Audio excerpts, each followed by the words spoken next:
Well, since when does a scrimmage rate an entire column?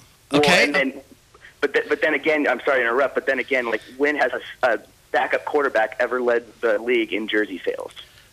He's Tim Tebow. I mean, he's doing something right. We want to talk about this guy.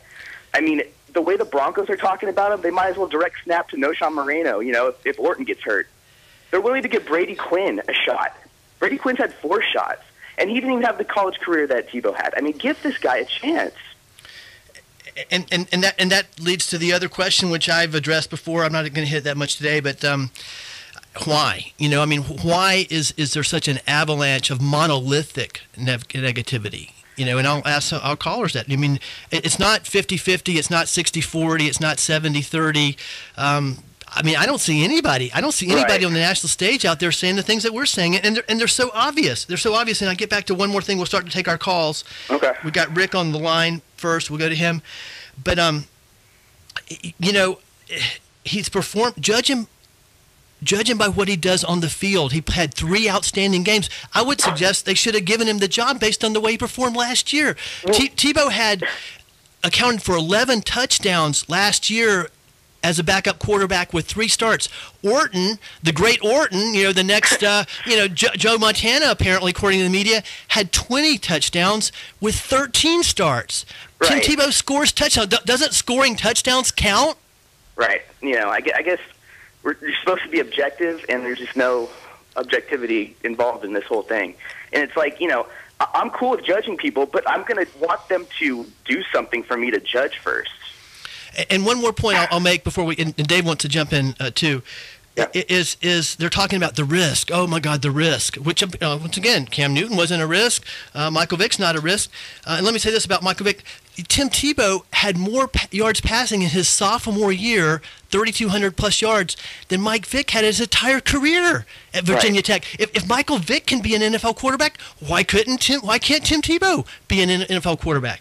And I forgot the other point I was going to make, but let's go to Dave. Dave wants to jump in. Well, my thoughts on Tebow. I think it can't hurt a guy to sit for a few years. I just think the media likes to blow this up because it was a first-round pick. We saw Aaron Rodgers sit for 3 years. We've seen a lot of guys sit for 3 years. Schaub, a lot of guys who are successful. They're just only making this a big deal because of who Tebow is, and they know that if they keep, making the same point, they're just gonna fire people up like that, and it's gonna make a lot of people angry. And it's gonna get a lot of people to listen, and that's exactly what they're trying to do. Well, they've got one angry. Yeah. They've made one angry big time. And I think Tebow has all the potential in the world. He just hasn't been given the true opportunity, and practice isn't the true opportunity. No, Dave, that's a great point. Brian, let me jump in first, and then you. Okay. But see, I would say, and once again, I consume way too much media, and I let it get to me too much. Okay, so in fact, that's why I started this show, actually. But the criticism of Tebow is very hard. A lot of it's very hard-edged. I mean, it's like he can't make it. He can't make it. It's almost like they're saying that they're trying to close off that opportunity. Hodge said he needed to be cut. Esiason said he's just not. And when has anyone ever come in and said this guy needs to be cut? Any player who does that? Right. Exactly. After his first season, and that's my point. And that's the point I'm making. It looks like there's a certain element out there that wants him to fail. In fact, they're already writing the script for him to fail, right. and that's what gets me fired up. But that's a great point by Dave. I don't think he's getting anywhere near a fair playing field. But I would have no problem if he sat for a year or two. I mean, that's probably so much better for him. Probably. That's what quarterbacks do. But my point is. Like, for instance, Troy Aikman, his rookie year, and I'm an old schooler, so I remember this. A lot of guys don't. The Cowboys went 1-13. That was the first year of the Jimmy Johnson era. And that one win, Steve Berline was the starting quarterback. So do you think if Tebow did start and if his team went 1-13, I mean, he would literally be run out of the league. He's not getting a fair shot. And if he was given a fair shot and his team went 1-13, then deservingly people can talk trash about him. But right now, no one can, really get it. Right, but at the end of the day, he is doing something right because, we're talking about him. He's a backup quarterback.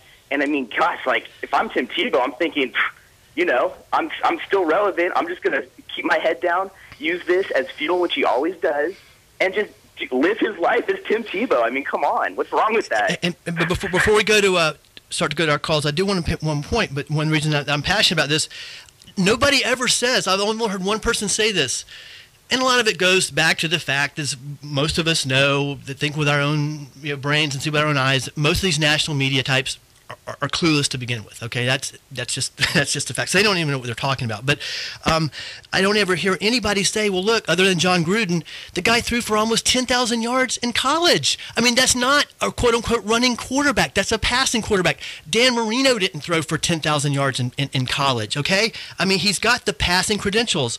They want to talk about he's inaccurate. No, he's not inaccurate. He's got the highest passer rating in the history of the Southeastern Conference. He's got the third highest in NCAA history. He's not inaccurate. And that's another point that I'm making. There are these myths that people are perpetuating aggressively that are just false.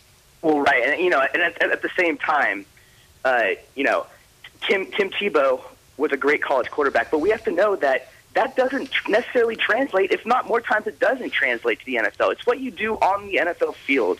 Okay, but Tim Tebow being a great quarterback and putting up the great numbers he had, that's in his favor. Okay, but he did the last 3 games of the season. He improvised. He put up great plays on the field. It's like let this guy play an NFL game. Let's judge him on that. Who cares what he did in college? That just should be that's a great point. I'm just saying though. He doesn't get. I mean, he does have a track record of. Of being a great passer. It only helps him. Yeah, you're right. That nobody brings up. They're trying to paint him as I guess Larry Zonka trying to play quarterback, basically. I mean, if nobody ever saw Tebow play, that's kind of what the impression you might get. And the point I'm making, he's got that track record of outstanding passing credentials behind him. And Brian, the point that you continue to make, judge him on the field, and what he's done in the NFL on the field is great. It's great. And the first preseason game, he was 6 for 7. 6 for 7 is not bad. 6 for 7 is good.